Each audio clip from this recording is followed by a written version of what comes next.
Hello, Oilers fans. Happy New Year once again here in Oil Country. Today's video, I'm just going to discuss some of the new look lines that Kris Knoblauch is running in practice today. He did change up the lineup the other night against the Utah Hockey Club, and then once again, he switched a few players around, so I want to talk about it, give my thoughts on what those lines are and if it is a sustainable formula moving forward. And then I also want to give my thoughts on what the Oilers' needs are going to be heading towards the trade deadline. I know the trade deadline is not for another like month and a half, 2 months. However, I did want to discuss it because every team should be looking at what they need right now in terms of, ads to go on a big playoff run, depth, defense, goaltending, whatever the case may be.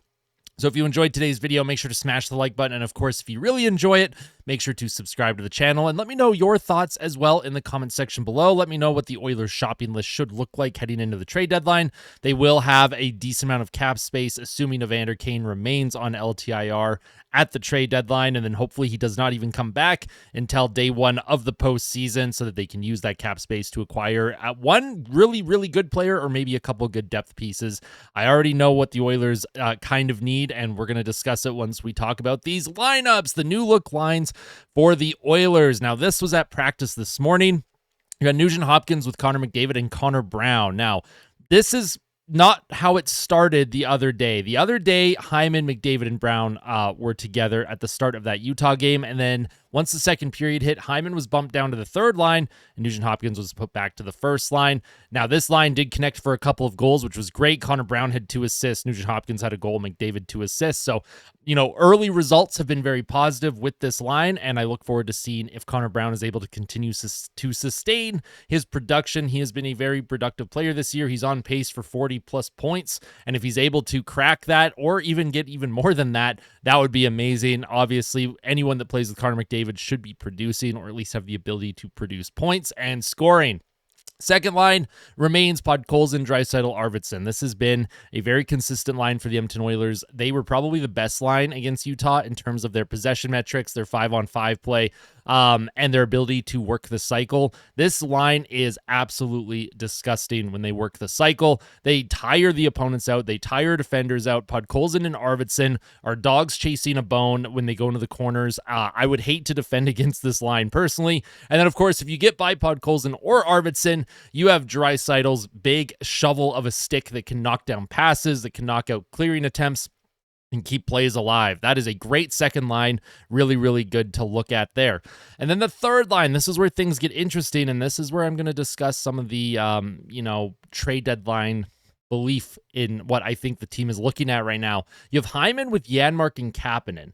Hyman and Kapanen on the wings on the same line, I think that's really good. But Mattias Janmark as the third line center, I'm not sure how I feel about that. Janmark has been given a little bit of time as the centerman on the fourth line this season, and he hasn't looked amazing. I haven't liked his game when he plays center. He is much more comfortable as a winger. So this makes me think that the team is absolutely looking for a third line center, and they're putting guys in different areas to see what they can produce in maybe positions that they're not used to. And for Mattias Janmark, not used to playing center, and the fact that he is being placed as the third line center, that makes me think that this is Kris Knoblauch kind of telling Stan Bowman and Jeff Jackson, hey, there's a big hole right here. Adam Henrique has not worked out in the third line center position. Here's Mattias Janmark, and we know we don't want him there, so maybe go out and try and get us a third line center. They thought they had what they needed in Adam Henrique when they acquired him last year at the trade deadline. He had a bit of a slow start with the team, trying to adjust away from his family. He had just had a baby before he was traded to Edmonton. Very emotional time for Henrique. As the playoffs wore on, though, I thought his game was getting better and stronger. They rewarded him with a contract extension. I think they were hoping that he would find some of his offensive flair that he had in Anaheim. Yes, he is like 34, 35 years old. He's in the twilight of his career. I don't think many people, especially in oil country and especially in management in oil country, thought that his production would plummet the way it has, and his 5-on-5 play has also plummeted. For Adam Henrique, he is still a good player, but he's absolutely more catered to a fourth line center position role. If they are able to acquire a third line center, that would be great. I think Derek Ryan, the fact that he's listed as the scratch right now, and he will likely be a scratch for a lot of the second half of the season. This is a similar situation to Sam Gagner last season, where they had him as a healthy scratch for a majority of the second half of the year. Even though I thought Sam Gagner, the limited ice time he got, he was producing. The coaching staff just didn't have a lot of faith in him. And for Derek Ryan, I think we're starting to see that with him as well. Fourth line, you have Skinner with Adam Henrique and Corey Perry. Of course, Skinner and Perry on the fourth line. Listen, Corey Perry, he's been doing what he's been doing all season long. He is good on the forecheck. He's good at the cycle. He's good along the boards. The fact that Henrique is down on this fourth line now, I think they're hoping to unlock something with Jeff Skinner, who's also on the fourth line. But Skinner and Henrique, they are more skill-type players. Obviously, this is not a full-time try and utilize this as a fourth line grinding line for the rest of the season and into the playoffs. I think they're just looking for something from Jeff Skinner, and I think they're trying to find a fit for Jeff Skinner because he can't play with Derek Ryan and Corey Perry on the fourth line. It's not worth it at all to play those two with Jeff Skinner. At least with Jeff Skinner in his limited ice time with Adam Henrique the other day against Utah, they did look very well together. So hopefully them two together, they find more chemistry, and maybe that will help Jeff Skinner find himself elevating up in the lineup. I like Podkolzin and Arvidsson with Draisaitl. However, we do start to need to see production from Vasily Podkolzin, in my opinion.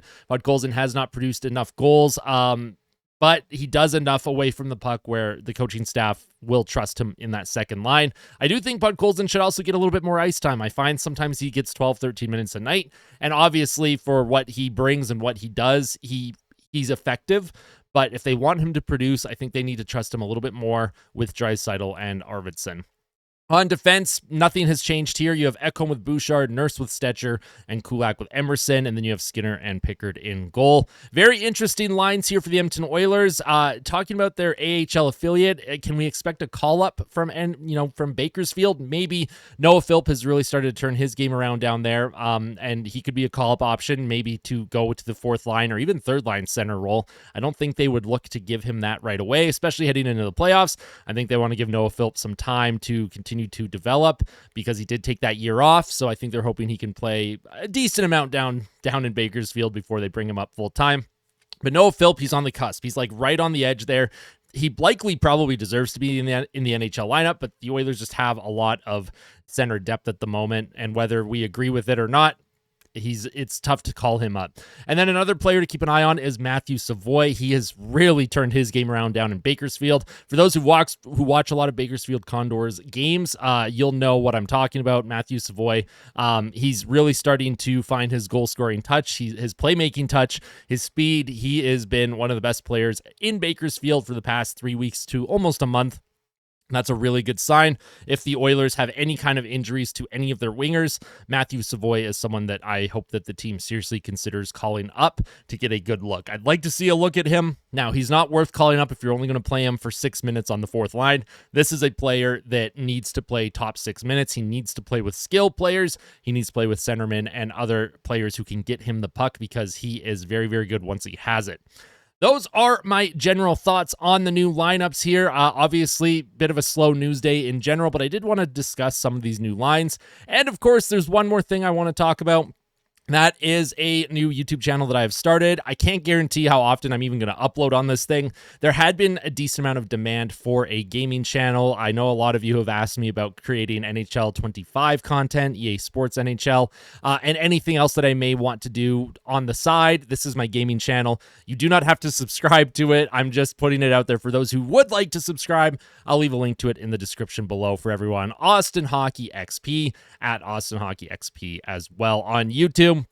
Figured I'd just put the word out. Like I said, I can't guarantee how often I'll create content for that YouTube channel, but I do like to play video games on the side when I'm not working and I'm not doing hockey content. I love video games, and I know a lot of you who watch the channel have asked me a lot about games, and I decided to create that for all of you who are into that sort of thing. So thank you all so much. Let me know all of your thoughts in the comment section below, like I mentioned. And of course, make sure you tell someone that you love them. I will be back tomorrow for the pregame report between the Oilers and the Anaheim Ducks. And then I will do a live stream commentary for that game tomorrow night. I'm looking forward to it.